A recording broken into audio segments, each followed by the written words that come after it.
Zacarias fica depois de Ageu, um dos profetas menores. Sofonias, Ageu, Zacarias, capítulo 4. Nós vamos ler a partir do primeiro versículo. Enquanto se procuram, encontram, que já acharam, orem comigo.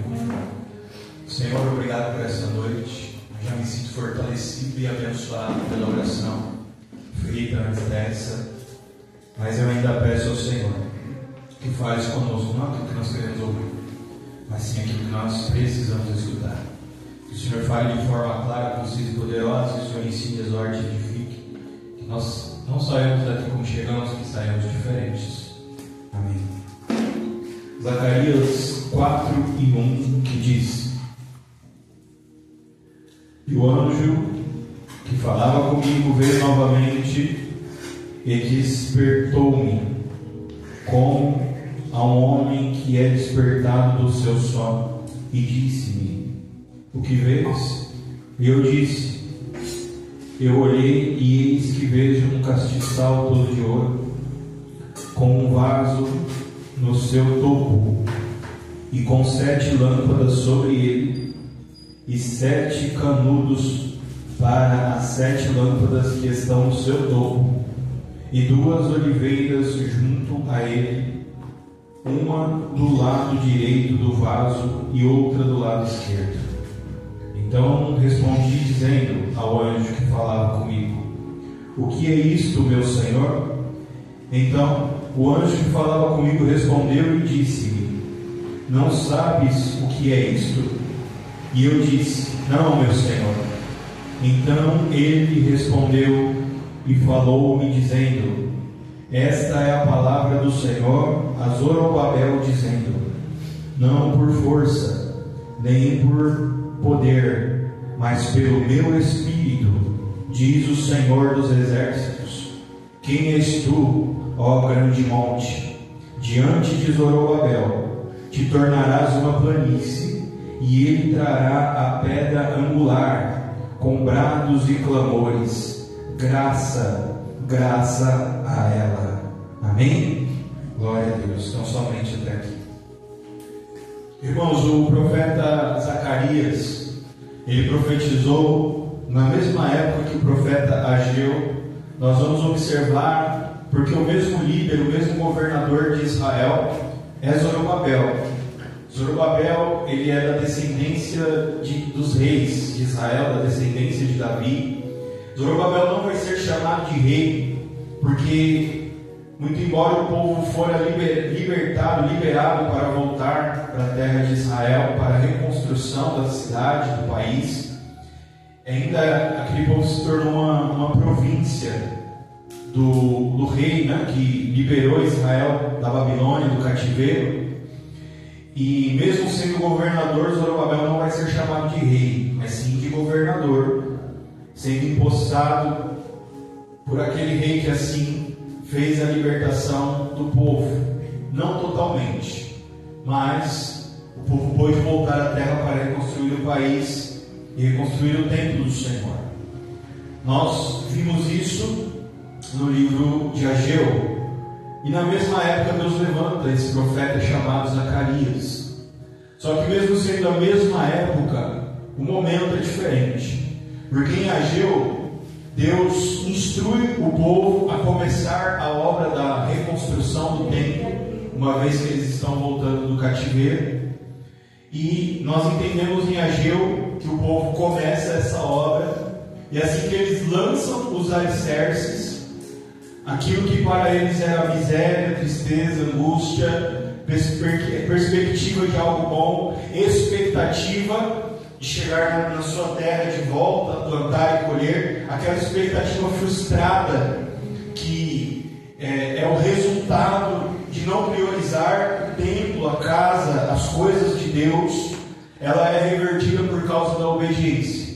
Então, quando o povo lança os alicerces da casa do Senhor, eles voltam a ser abençoados, e aquilo traz alegria para o coração deles, uma força para continuar.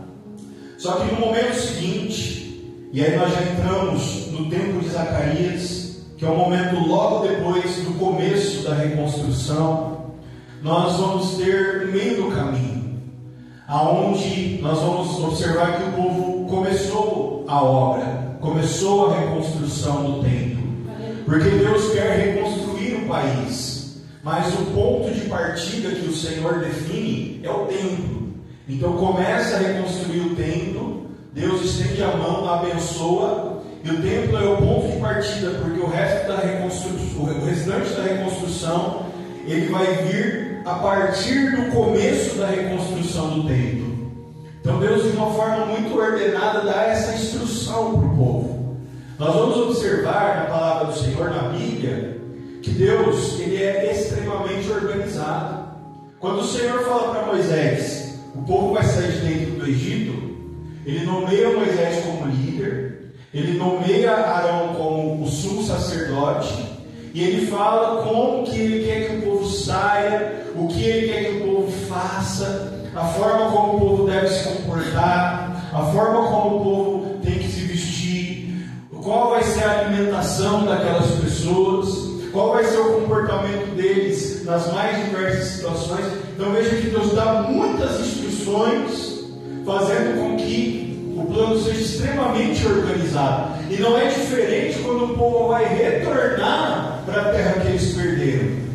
Então é uma terra prometida que Deus deu, né, nos dias de Moisés.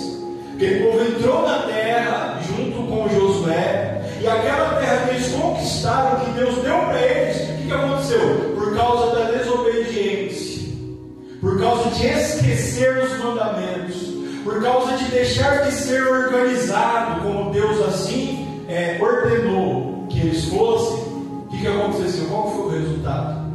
Eles perderam o que Deus deu. Mas como que uma pessoa consegue perder algo que Deus deu? Se Deus deu, nem o diabo pode tirar, é assim que a gente fala. Como que alguém perde algo que Deus deu? Então, se Deus, meu irmão, te deu algo, o diabo não tem poder nem autoridade para tirar. Só que você pode dar um jeito de perder. Você pode abrir mão daquilo que Deus deu, e assim isso será tirado de você. Porque a terra de Canaã, a terra de Israel, quando Israel chega para tomar posse de Canaã, a terra tem um dono. Deus avisa eles antes deles saírem do Egito: eu estou mandando vocês para uma terra que já tem gente, só que eu estou tirando essa terra deles, e eu estou dando ela para vocês, porque eu me cansei daquele povo. Porque eu falo para eles fazerem uma coisa, eles fazem outra. Porque eles amam a iniquidade, eles descobrem o que eu quero para fazer o contrário. Então qual que é a consequência da iniquidade? A perda daquilo que Deus deu. Só que a mesma coisa está acontecendo com o povo que herdou aquela terra. Eles desobedeceram o Senhor e eles perderam aquela terra. Então qual que é o único jeito de Satanás retomar um terreno que Deus me deu? Como que o diabo me rouba? Como que o diabo tira aquilo que é meu, se ele não tem poder nem autoridade para isso? Ele vai me convencer a entregar para ele. Ele vai me convencer a assinar uma procuração no nome dele, dizendo: olha, Satanás, Deus me deu essa terra, mas agora eu estou entregando ela para você. E como que eu faço isso? Me esquecendo dos termos dos quais o Senhor me abençoou. Então você percebe que gradativamente, não de forma rápida, nós voltamos aos velhos hábitos. De uma forma lenta, nós nos esquecemos aos poucos. E é por isso, igreja, que é tão importante a repetição.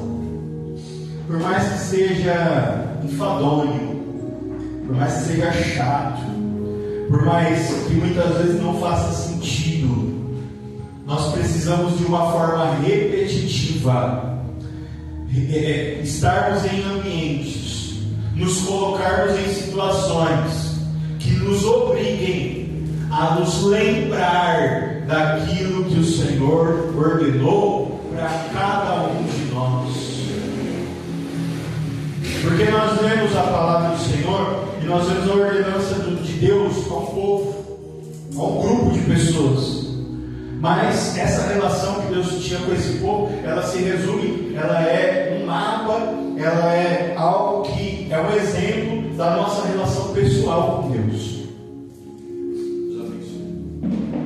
Cada um de nós recebeu da parte do Senhor um conjunto de regras que Ele quer que nós obedeçamos. Não, você não entendeu, e eu vou explicar de novo. Deus não deu 613 leis para o povo de Israel seguir e obedecer, sim ou não? Não parece muita coisa? Dá um livreto, 613 leis. Mas era para 3 milhões de pessoas.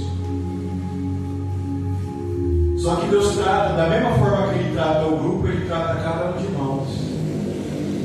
Então, para cada um aqui, Ele deu um conjunto de leis.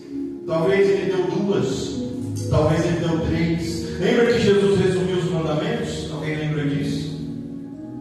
Ele resumiu em 2, se eu não me engano. Ama o Senhor teu Deus de todo o teu coração, de toda a tua alma, de todo o teu entendimento. Na verdade, Ele resumiu em 1. Mas cada um de nós tem algo que Deus colocou no teu coração. E como que eu sei qual é o meu conjunto de leis que Deus me deu? Quando eu passei alguma coisa muito ruim na minha vida, e aí eu vi que Deus me livrou da morte, e aquele momento me deu uma lição, me deu uma lei. Nunca mais eu devo voltar naquele bairro, nunca mais eu devo voltar naquela cidade, nunca mais eu devo receber aquela pessoa dentro da minha casa, nunca mais eu devo deixar alguém me tratar daquela forma, nunca mais eu devo gastar o meu dinheiro com aquilo, nunca mais meus olhos podem ver tal situação. Então cada um de nós temos experiências que nos trazem as regras, que Satanás está interessado que nós esqueçamos essas regras, porque através do esquecimento ele nos leva a assinar uma procuração, a procuração da desobediência, e através da desobediência ele traga, ele rouba, ele toma com legalidade aquilo que o Senhor nos deu, porque é o único jeito que Ele tem. E Ele fez isso com um povo inteiro, com uma nação inteira. Então nós não estamos lidando com um inimigo fraco, nós estamos lidando com o que a Bíblia chama de a antiga serpente. Ele é um inimigo antigo e muito poderoso, potente. Mas existe uma arma que pode vencer a Satanás, que é a nossa fé. Então Zacarias, ele está falando para o povo que perdeu tudo, mas agora eles estão tendo a chance, a oportunidade de regressar para aquela terra. Deus volta a falar com aquele povo, volta a dar ordens para eles, mas todas as vezes que nós estamos nos levantando de uma queda, isso é com muita luta, com muita dificuldade. Nós nem achamos que vamos conseguir. Então depois de Ageu, aquele povo começa, eles colocam um pé na estrada e começam uma reconstrução. Só que logo depois, nós cantamos um hino agora há pouco sobre isso, o desânimo que vem logo após uma vitória, a mistura de um desgaste, um contra-ataque do mal. O povo lançou os alicerces do templo e eles começaram a ser abençoados com colheitas fartas, com chuva abundante. Mas o que vem depois de uma vitória que Deus nos dá? O contra-ataque do mal. Você está feliz por uma porta que se abriu, por uma cura que chegou, e aí, irmão, nós temos 2 momentos onde nós precisamos de tomar muito cuidado na nossa vida: quando a gente está muito feliz e quando a gente está muito triste. Essas são as 2 horas que você vai fazer besteira na tua vida, porque você vai contar a tua vitória para quem não quer saber da tua vida, porque você está feliz demais, você quer contar para todo mundo, você quer fazer festa, convida quem não é para convidar. E quando você está muito triste, você vai pedir ajuda para quem quer a tua queda. Você vai pedir socorro para quem está contando com a tua derrota. Os dois momentos da nossa vida onde nós precisamos nos obrigar a ficar em silêncio é quando a gente está muito feliz e quando a gente está muito triste. E esse povo está sofrendo um contra-ataque do mal, porque eles lançaram os alicerces, foram abençoados, mas aquela obra ficou muito grande, o final dela parece muito distante e eles estão desanimando. E aí Deus vai falar com um governador que se chama Zorobabel. Deus levanta um profeta, porque, irmão, uma pessoa só na frente de um trabalho, ela não tem condições de dar ânimo. Ânimo não é algo que nós recebemos de alguém, ou nós temos aquilo, e nós nos animamos por aquilo que nós vemos, nós nos motivamos por aquilo que nós queremos, ou não tem como alguém chegar lá na tua casa e te motivar a se levantar da tua cama, se motivar e fazer os teus afazeres. Nós não temos esse poder um sobre o outro. O máximo que nós vamos conseguir fazer é, estando animados, nos encontramos com outras pessoas que têm muito ânimo, e aí nós vamos fazer algo grande. Mas fora disso, é muito mais fácil você estar feliz e alguém te puxar para baixo.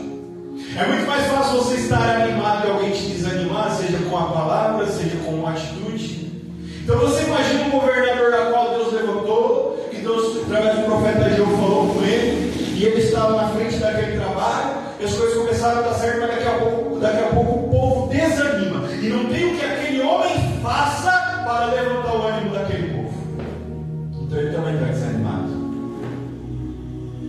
E aí Deus levanta o profeta Zacarias e vai falar com Zorobabel. E ele chega em Zorobabel, igreja, e ele fala assim: ô Zorobabel, eu preciso falar algo aqui com você. Você está com vontade de vencer.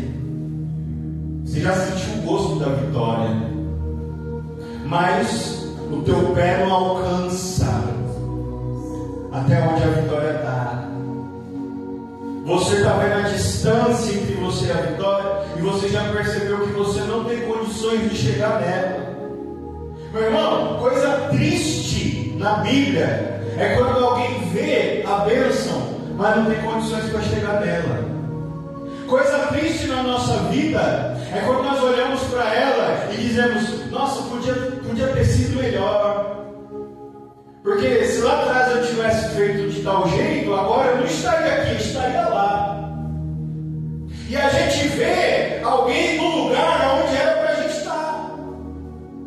E o coração fica aqui, ó. Glória a Deus.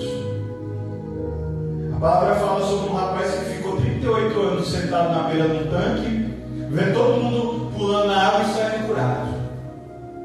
E toda vez que o anjo descia, mexia na água, alguém pulava e ele ficava para trás.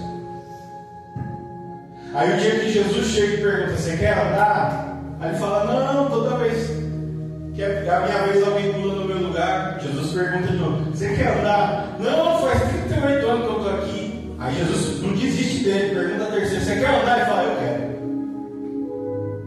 No livro de Mateus diz que a demora da bênção entristece o coração.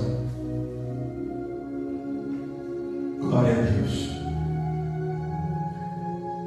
Em Mateus também diz que se Jesus não abreviar os dias da sua vida, não achará ninguém para a salvação, por causa da demora. Então, meus irmãos, quando nós olhamos os nossos olhos, seja uma distância de tempo ou uma distância de território, percebe que nós não temos condições de chegar aonde nós precisamos chegar, nós vamos desanimar, nós vamos entristecer, mas nós não vamos desanimar e nem entristecer antes de agir com a força do nosso braço, antes de entregar tudo que a gente tem, antes de pedir emprestado, nós vamos esgotar o nosso recurso. Quando o nosso recurso esgotar, nós vamos pedir emprestado para alguém, aí nós vamos esgotar o recurso de alguém, aí a gente vai orar, aí a gente vai jejuar, e aí a gente vai acabar com toda a nossa força, com todo o nosso vigor, com toda a nossa alegria, até dezembro e vai dormir com fome. Não foi isso que o profeta Eliseu fez? Ele fez tudo que estava no seu alcance. Ele andou o máximo que ele podia. Quando ele não aguentou mais, ele falou: agora eu vou parar aqui debaixo dessa árvore e eu vou morrer. E eu estou falando do profeta Elias, um homem que não viu a morte, porque depois disso ele foi arrebatado em um carro de fogo. Mas antes ele desacreditou do ministério dele, porque nós somos assim. Nós achamos que se o Senhor colocou algo no meu e no seu coração, então Deus mostrou a direção. Agora a gente tem que trabalhar, agora a gente tem que andar, agora a gente tem que ir para cima, agora a gente tem que envolver as pessoas e fazer acontecer. Mas na primeira porta que a gente bate, a gente dá com a cara na porta. E aí tudo fica estranho. Mas não foi Deus que me colocou nesse caminho? Por que está todo mundo me dando as costas? Não foi Deus que me chamou? Por que está tudo dando errado? Por que agora minha vida está pior do que o que estava antes de eu começar esse ministério? A palavra ministério significa trabalho, um trabalho específico. Só que aí nós vamos entender através da profecia de Zacarias para Zorobabel por que o projeto que Deus colocou na mão de Zorobabel está falido. Porque o que é um projeto falido? É um projeto que começou, mas não tem condições de terminar. Quem aqui andando pelas ruas dessa cidade nunca se deparou com uma obra que começou há muitos anos e parou aquela obra, a obra está velha e não vai ser terminada? Quem aqui já viu uma casa com meias paredes levantadas? Você olha assim e fala: nossa, que desperdício, né? Não vê esse sentimento? Tanta gente sem ter moradia. Tem prédio, irmão, que era para ter 12 andares, parou no 5º. Aquela coisa cadavélica, parece uma coisa morta. Porque o tempo vai passando, o cimento escurece, o mato cresce. O nome disso é projeto falido. Ele até começou, mas ele foi abortado. Por quê? Acabou o recurso.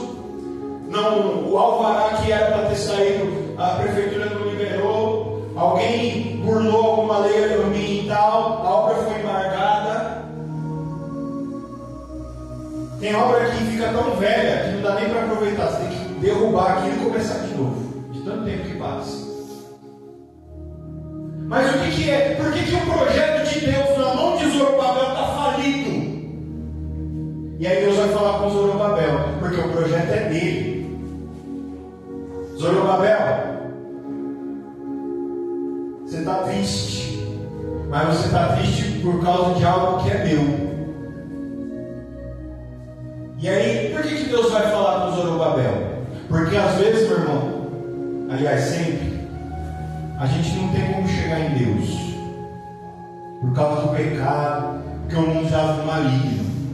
Mas para aquele que tem fé, você não pode chegar em Deus, mas Deus vai até onde você está. E aqui ele foi até Zorobabel através da profecia. Eu não sei o caminho que o Senhor vai usar, mas se alguém aqui nessa noite tiver fé, o Senhor vai te encontrar em nome de Jesus. Por que eu sei que ele vai te encontrar? Porque ele encontrou Zorobabel. E aí a gente prega a palavra para entender que se aconteceu para o Zorobabel, em nome de Jesus, para aqueles que têm fé, também vai acontecer na vida dele, na vida dela, porque está escrito que Deus não mente e não falha. Mas tem uma condição, não é para qualquer um. Deus não vai encontrar qualquer um, Deus vai encontrar quem tem fé.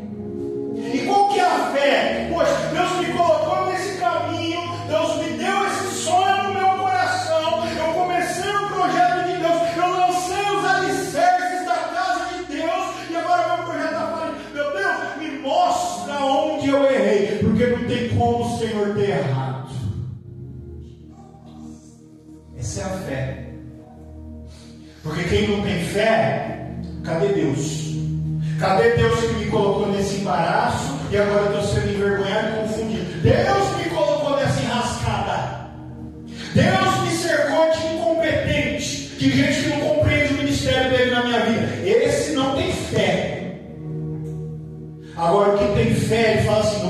Deus falhar. Então eu tenho fé que Deus vai mostrar o caminho. Às vezes não foi nem que eu falhei, mas está faltando direção. Eu preciso de direção. Então não sei se vai ser hoje, não sei se vai ser amanhã, mas Senhor, venha até mim, porque eu não consigo chegar onde o Senhor está. Aleluia, Deus. Irmãos, não foi assim com Agar. A palavra fala que ela pegou o filho do Abraão, foi colocada para fora. Naquele tempo só tinha deserto. Quando que ela foi ali esculhambada pela Sara, pegou o bebê e saiu andando errante. O deserto é igual ao mar, para quem não sabe. Depois de um tempo andando, você não sabe onde você está. Você não consegue mais voltar para onde você veio. E aquela mulher ficou perdida com a criança. Na verdade, a Bíblia fala criança. Não dá para saber se é um bebê de colo ou se é uma criança de 8 anos. E ela saiu com aquela criança, o Ismael.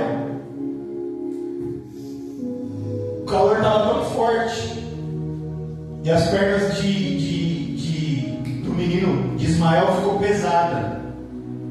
Para ela que era adulta, já estava difícil de andar. Ela falou: o menino vai morrer de sede. E ele era o filho dela.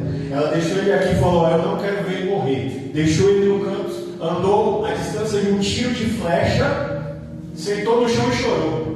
Não tem mais o que eu fazer. Acabou. Esse projeto aqui está falido. Se essa criança era um projeto de Deus, faliu. Eu não sei o que eu tenho que fazer. Acabou. Você está vendo alguma semelhança? Não foi assim com Elias? Acabou. Você não está vendo a semelhança? Eles não estão os dois no deserto? Aonde que os projetos costumam falir? No deserto. Elias falou: não, meu ministério faliu. Agar olhou lá no Ismael e falou: isso aí faliu, meu filho vai morrer. E eu não vou fazer o quê? Andou um tiro de flecha, falou: não quero ver meu filho morrer. Quando ela olha para frente, ela vê o anjo do Senhor. Mulher, por que choras? Ela disse: não, meu filho vai morrer de sede. Ele falou: olha para o lado. Quando ela olha para o lado, ela vê um poço. Irmão, a Bíblia não fala que o anjo cavou um poço. Ele só mostrou para ela o que já estava lá. Alguém que ouviu? O desespero e o medo da morte não deixou ela ver que ela, pensando que estava andando errante, por Deus, foi conduzida até a boca do poço. Quem aqui está ouvindo o que eu estou pregando? Tirou a água do poço, deu de beber para o menino, ela bebeu e ninguém morreu. Deus deu vitória.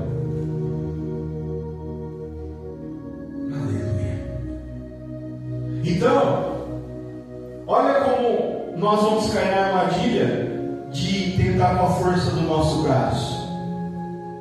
E Deus vai falar com poder e autoridade para Zorobabel, governador de Israel.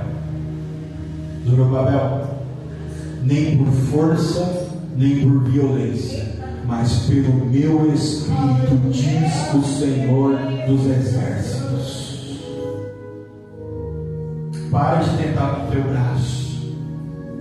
Para de correr de um lado para o outro. Para de pedir para fulano. Para de pedir para Beltrano. Para de pedir para Ciclano. Para de perder noite de sono. Ficar sem comer. Ficar desesperado.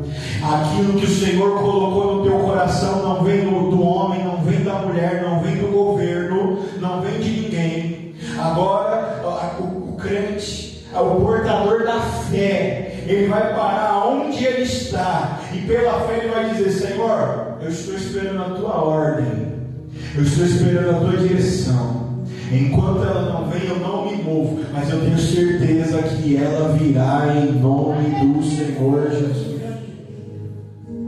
As minhas forças me trouxeram até aqui, mas daqui para frente quem vai me levar são as forças do Senhor.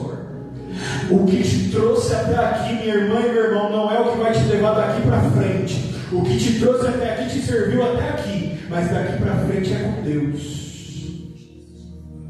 Se você já entregou o teu melhor, se você já deu o que você podia, tenha fé para que Deus possa fazer um milagre na tua vida. Aleluia a Deus. E aí no versículo seguinte, no versículo 7, Deus diz a Zorobabel: vai ter fé, No versículo 6, vai confiar, nem por força, nem por violência, mas pelo meu Espírito, é pela fé, é orando. O Senhor vai lá e quebranta aquele coração, porque não adianta eu falar. O Senhor vai lá e abre aquela porta, porque não adianta eu bater, ela não vai se abrir para mim, mas para o Senhor ela vai se abrir em nome de Jesus. Senhor, põe a tua mão. Eu não sei se o Senhor vai me dar um sonho, se o Senhor vai me levantar um profeta, se o Senhor vai usar um jumentão, não sei o que o Senhor vai fazer, mas eu vou ficar atento e a tua palavra vai me dar a direção, e eu vou parar de perder tempo, eu vou parar de me esforçar em coisas que não dão resultado nenhum. Aleluia a Deus.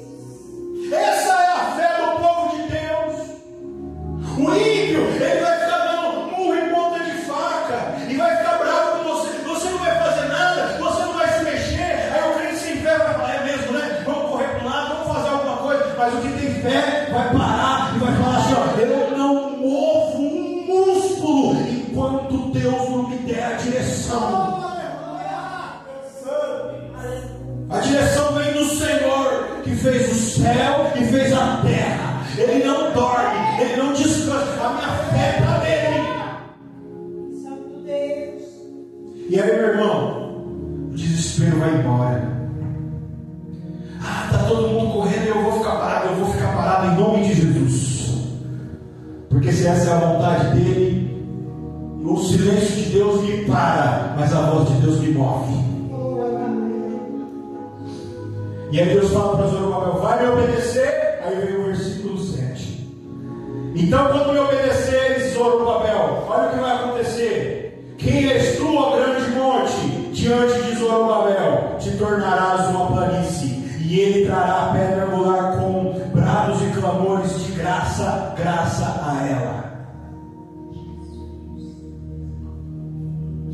Quem é o monte diante daquele que vai em nome do Senhor? Se tornará numa planície. E o que é pedra angular? É a pedra posta por cabeça de esquina, é a pedra que é assentada por primeiro, e por ela se começa toda a obra. Depois que a pedra angular é assentada, nada pode parar aquela obra de ser terminada.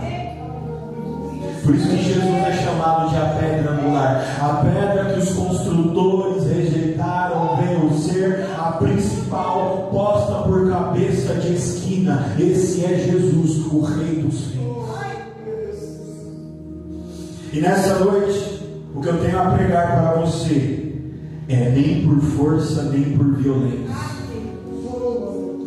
Para de pedir, para de clamar ao ímpio.